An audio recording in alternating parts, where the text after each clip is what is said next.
Hello. 2 ദിവസത്തിലൊക്കെ ചെടികൾക്ക് ചാണകവെള്ളം ഒഴിക്കുകയാണെങ്കിൽ ചെടികൾക്ക് നല്ല വളർച്ച ഉണ്ടാകുന്നതാണ്. പക്ഷേ എല്ലാവർക്കും ഈ പച്ചച്ചാണകം കിട്ടിയെന്ന് വരില്ല. നമുക്ക് പശു വളർത്താനുള്ള സാഹചര്യം ഉണ്ടാവില്ല. അതുപോലെ നമ്മൾ കുറച്ച് ചെടികളായിരിക്കും ചിലപ്പോൾ നമ്മൾ വളർത്തുന്നത്. അതിനുവേണ്ടി നമുക്ക് പുറത്തുനിന്ന് ചാണകം വാങ്ങാനും പറ്റില്ല. ആ ഒരു സമയത്താണ് നമുക്ക് ഈ ഒരു ലൈൻ ചാണകവെള്ളത്തിന് പകരം ഈ ഒരു ലൈൻ ഉപയോഗിക്കുക. ഇത് നമ്മുടെ ബാക്കി വരുന്ന കഞ്ഞിവെള്ളം, പയറുവർഗ്ഗങ്ങൾ കഴുകുന്ന വെള്ളം, പച്ചക്കറിയുടെ വേസ്റ്റ്, പഴത്തൊലി, ഇതൊക്കെ ഒരു അടച്ചു വെക്കുന്ന ഒരു ബക്കറ്റിലിട്ട് അടച്ചു വെക്കുക. അന്നന്ന് കിട്ടുന്ന കഞ്ഞിവെള്ളവും ചെറുപയർ, കടല ഇവയൊക്കെ കഴുകിയ വെള്ളവും ഇത് ചേർക്കാം. എന്നിട്ട് ഒരു മാസം അടച്ച് വെച്ചാൽ 1 മാസമോ 2-3 ഇതിപ്പോൾ 2-3 മാസം ചേർന്നുണ്ടായത്. ഒരു സ്മെല്ലും ഒന്നുമില്ല. പക്ഷെ ചാണകവെള്ളത്തിൻ്റെ അതേ ഒരു ഗുണം ഇതിനും കിട്ടും.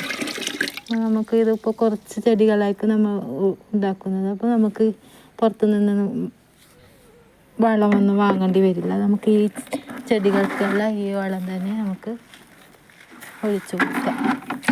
എല്ലാ ചെടികൾക്കും ഞാനിങ്ങനെ ഒഴിച്ചു കൊടുക്കുന്നുണ്ട്. വെണ്ടയായാലും മുളകായാലും ഇതിനെല്ലാം ഈ ചെടിക്കെല്ലാം നമ്മൾ ഈ ഒരു വളമാണ് ഉപയോഗിക്കുന്നത്.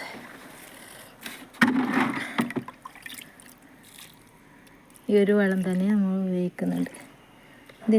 അതത്ര തന്നെ ഉൽപ്പാദിപ്പിക്കാനുള്ള ഒരു വില ചിലവൊന്നുമില്ല. നമ്മുടെ വീട്ടിലുണ്ടാകുന്ന ഭക്ഷണ വേസ്റ്റുകളൊന്ന് മാത്രം മതിയല്ലോ നമുക്കിത് ഉപയോഗിക്കാൻ.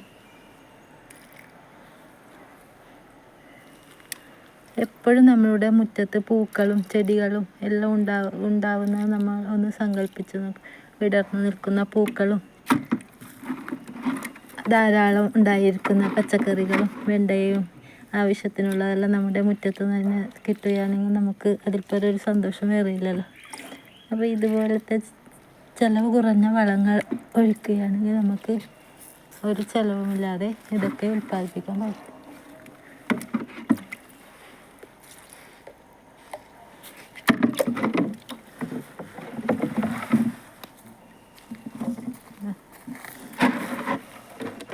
ഇതിലൊരു മുളക് തൈയാണുള്ളത്.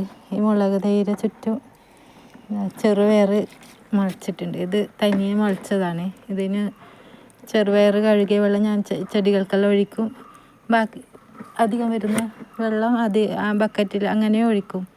1 മാസം നമ്മൾ അങ്ങനെ അടച്ചു വെച്ച് പിന്നെ വേറൊരു ബക്കറ്റ് എടുത്ത് അതിലൊഴിച്ച് കൊടുക്കുക. അത് നിറഞ്ഞെങ്കിൽ ഇത് 2-3 മാസം കഴിയുമ്പോൾ ഇത് ഉപയോഗിക്കാൻ തുടങ്ങാം. അങ്ങനെ മാറി മാറി നമ്മൾ പരിസരത്തൊന്നും ഇങ്ങനെ ഭക്ഷണാവശിഷ്ടങ്ങൾ ഓരോരോ വീട് നമുക്ക് കാണാൻ പറ്റും. ഭക്ഷണാവശിഷ്ടങ്ങളെല്ലാം ഇങ്ങനെ പുറത്ത് ചാടി പ്ലാസ്റ്റിക് വേസ്റ്റും നമുക്ക് കണ്ടാൽ തന്നെ അറപ്പ് തോന്നുന്ന വീടുകളായിരിക്കും ചിലപ്പോൾ.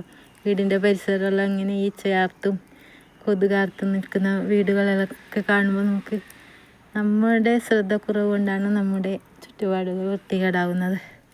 അതൊക്കെ ഇല്ലാതാവാൻ നമ്മൾക്ക് ഇങ്ങനെയെല്ലാം നമ്മുടെ വീട്ടിന് അടുക്കളയിൽ ഉണ്ടാകുന്ന വേസ്റ്റുകൾ ഇങ്ങനെ ഉപയോഗമുള്ള രീതിയിലാക്കി നമുക്ക് ചെടിക്ക് നൽകാവുന്നതാണ്.